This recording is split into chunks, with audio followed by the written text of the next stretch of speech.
마케팅의 꽃이 줄을 세워라란 말이에요. 그러니까 줄을 세울 수 있는 기회가 생기는 거예요. 불꽃으로 불을 피우는 가장 빠른 방법은 이미 불을 피운 사람에게 도움을 구하라는 거지.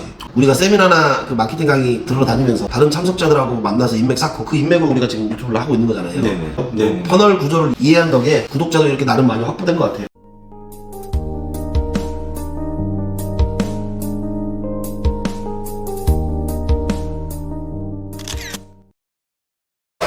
자, 안녕하세요. 오늘은 마케팅 전반적 기본 개념에 대해서 용어들은 조금 복잡하게 될 수도 있지만 우리 고객이 대표님들의 매장에 대해 처음 듣고 실제로 충성스러운 고객이 되기까지 어떻게 이동하는지를 우리 간단히 분석하고 이러한 전략을 매장에 적용할 수 있는 방법에 대해서 우리 윤태호 대표님과 함께 살펴보도록 하겠습니다. 대표님, 요즘 우리 마케팅 퍼널 얘기가 많이 나오는데요. 간략하게 어떤 내용인가요? 그 마케팅 퍼널은 그 잠재 고객이 매장을 처음 알게 될 때부터 시작해가지고 최종적으로 구매하거나 방문할 때까지 여정을 따라가는 프로세서인데요. 그 마케팅 세계에서는 그 퍼널이 깔때기라는 뜻인데 이것을 구매로 이루어지는 노출이라고 불러요. 많은 사람들이 광고를 통해 대표님들 매장을 알지만 소수만이 구매로 이루어진단 말이에요. 광고를 많이 하더라도 고객이 항상 즉각적으로 반응하는 것은 아니라는 점을 이해하는 것이 중요해요.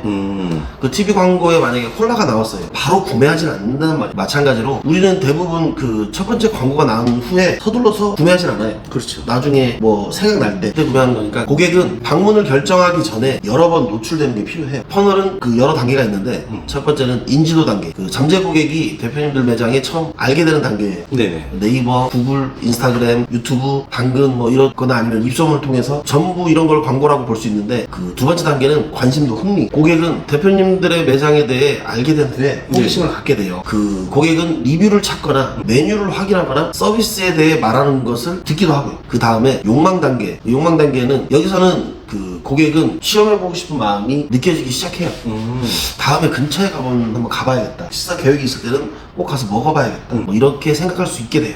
마지막 단계 구매는 마지막으로 고객이 매장을 방문하거나 온라인으로 주문하거나. 실제 예를 들면 대표님이 새로운 매장을 운영하고 있고 그 방금 광고를 시작했다고 가정을 해볼게요. 그러니까 처음에는 많은 사람이 광고를 보게 되지만 모든 사람이 광고를 클릭하지는 않아요. 그렇죠. 그러니까 이게 정상적인 현상인데 노출이 항상 클릭이나 방문으로 이루어지는 건 아니에요.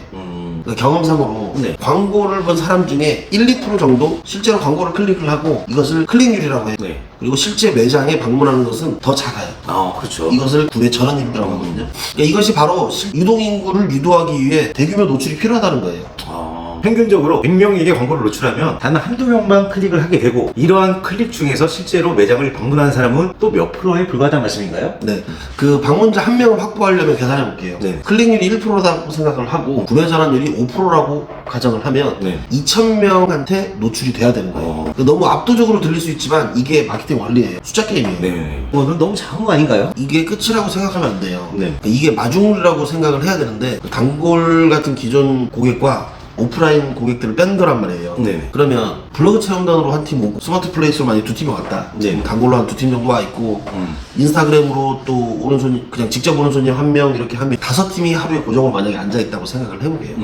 그러면 5팀이 고정적으로 앉아 있으면 그 만석은 손님 인테리어로 손님이 손님을 들여오는 거지. 그렇죠. 그러니까 이 과정을 꾸준히 하시다 보면 마케팅의 꽃이 줄을 세워라란 말이에요. 그러니까 줄을 세울 수 있는 기회가 생기는 거예요. 그러니까 이거 노출만 돼서 광고만 돼서 그 사람이 오면 그 구매 전환율을 생각을 해서 클릭당 비용을 얼마나 생각하면 적자네 이렇게만 생각하면 되는 거 아니에요. 그 반복된 노출은 친숙감을 느끼게 되고 그러다 보면 클릭률이 높아지게 되고 점점 효율이 좋아지는 거예요. 그렇네요. 근데 노출은 돈으로 살 수 있지만 한두 푼 들어가는 게 아니잖아요, 대표님. 그러니까 저희가 잘하는 거 있잖아요. 예전에 우리가 전단지 돌리면 500장 돌리면 전단지 만드는 비용이랑 인건비 그 품삯도 들어갈 거고 적은 돈이 아니었지만 요즘은 인스타그램 릴스 하루에 3,000원이면 1,300명한테 도달이 돼요. 네이버 광고 같은 경우도 소상공인 광고 지역 설정을 해두면 저렴한 비용으로 최대한 많은 사람들한테 보여줄 수 있잖아요. 그렇죠. 구글에도 최대한 저비용 고효율 효과를 나타내는 방법도 많고.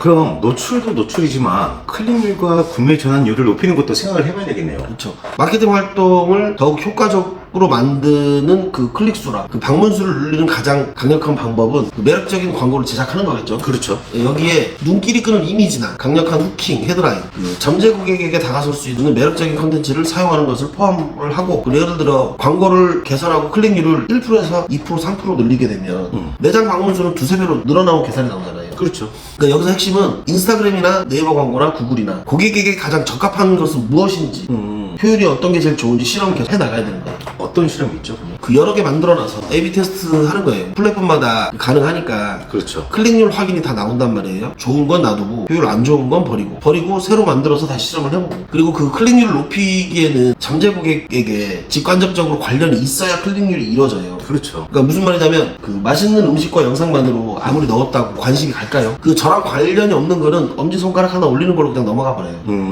근데 저희가 많이 쓰는 그 인스타 후킹 방식 중에 그 우리 동네 이름을 넣게 되면 우리 동네네 하고 한번 눈길이 가잖아요. 그렇죠. 그리고 거기에 그 사용자 서비스 쿠폰이나 무료라는 문구 같은 걸 넣으면 언제 갈지 모르지만 받아놓을 확률이 높단 말이에요. 그러니까 이런 스킬들을 많이 활용해 봐야 돼요. 네. 그리고 마케팅에서 많이 나오는 핑크패킹 효과도 많이 적용을 해봐야 되고요. 그러면 우리 구매 전환율을 높이는 방법이 있을까요? 그 우리 찰스만거의 그 낚시 2규칙처럼 네네. 자 1규칙 물고기가 있는 데서 낚시할 것, 2규칙 1규칙을 까먹지 말 것. 그 구매 전환율의 가장 강력한 것은 가망 고객이 있는 곳에서 광고하는 거예요. 네. 예를 들어 식당에서 2-3km 거주하거나 자주 방문하는 사람들에게 노출이 되게 하는 게 가장 중요해요. 네네. 그리고 광고를 본 후에 실제로 방문하는 수, 즉 구매 전환율에는 매장의 브랜드가 발휘돼야 되는 게 딱 이 부분이에요. 그러니까 브랜드라고 로고를 만들거나 뭐 이런 것만이 아니고 직원의 친절, 뭐 매장의 분위기 이런 것도 다 포함되는 거거든요. 대표님 매장이 독특하거나 고품질로 인식되면 네네. 그 경쟁업체들보다 대표님 매장을 선택할 가능성이 높아지겠죠. 그렇죠. 그 강력한 브랜드, 그 대표님 매장의 그 아이덴티티를 구축을 하고 매력적인 거래를 제공을 하고 네. 그 차별화된 요소를 강조함으로써 그 비율을 점점 높일 수 있어요.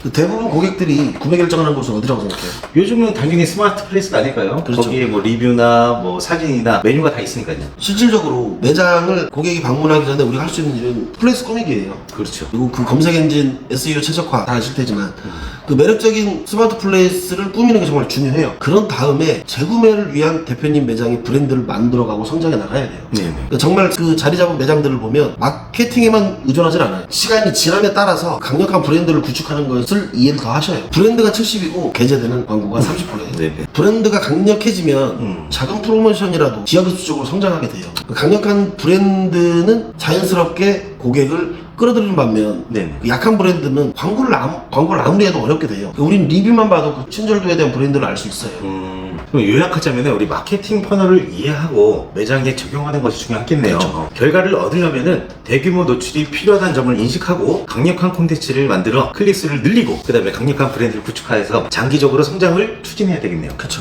그 브랜드 설계자 책에 나온 말인데 네. 불꽃으로 불을 피우는 가장 빠른 방법은 이미 불을 피운 사람에게 도움을 구하라는 거지. 나는 나보다 앞선 사람들을 찾기 시작했고 내 불꽃을 키우기 위해 그들에게 다가가서 노력을 했다. 좋은 말인데요. 우리가 세미나나 그 마케팅 강의 들으러 다니면서 다른 참석자들하고 만나서 인맥 쌓고 그 인맥으로 우리가 지금 유튜브를 하고 있는 거잖아요. 네네. 그 책 보고 유튜브 보고도 공부를 많이 해봤고요. 네네. 퍼널 구조를 이해한 덕에 구독자도 이렇게 나름 많이 확보된 것 같아요. 요즘 우리 대표님들이 마케팅을 배워서 어느 정도는 직접 하고 계세요, 다들. 근데 특히나 저희 영상을 찾아서 봐주시는 구독자님이시라면 더욱이 잘하시리라 믿는데 그래도 잘 안 될 때는 우리 장사 힘들다고 포기하지 마시고 전문가의 도움을 꼭 받으시라고 말씀드리고 싶네요.